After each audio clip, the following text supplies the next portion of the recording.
When we talk about older infants, we're referring to babies from about 12 months to about 18 months old.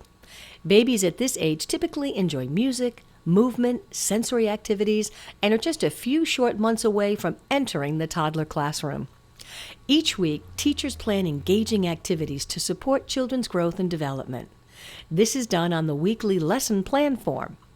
Some of these learning opportunities involve the music and movement activities, dramatic play, and manipulatives present in the classroom.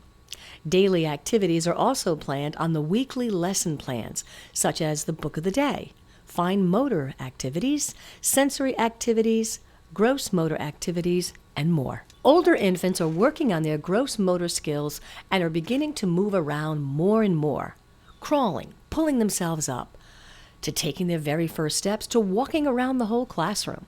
Your classroom should be structured appropriately to allow children of this age to move freely and have access to all materials.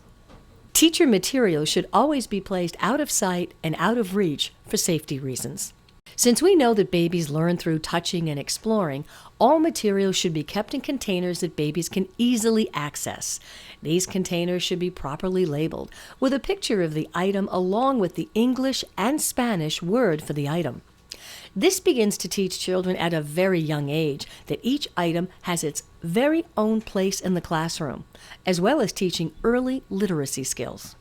Some activities you may want to try with your older infants are coloring, Play-Doh, puzzles, stacking, filling, and dumping, and enjoying other toys that are available around the room. One thing to be mindful of is all items should be age-appropriate and, most importantly, non-toxic. For example, shaving cream is not safe to eat, therefore we do not allow it in our classrooms. It's really important for teachers to be sitting on the floor or at the child's level while children are engaged in these activities.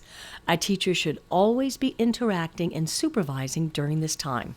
Children at this age also love playing outdoors. Remember to include outdoor play in your daily schedule.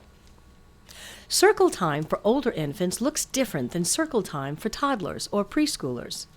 This time is meant to introduce the older infants to the concept of participating in circle time. Circle time for infants is best done in a small group as their schedules allow. Stories, songs, and finger plays give infants the opportunity to experience a sense of belonging to a group and begin to learn the expectations of group activities. Whether you have lots of experience working with infants or if you're new to this age group, no 2 days are the same.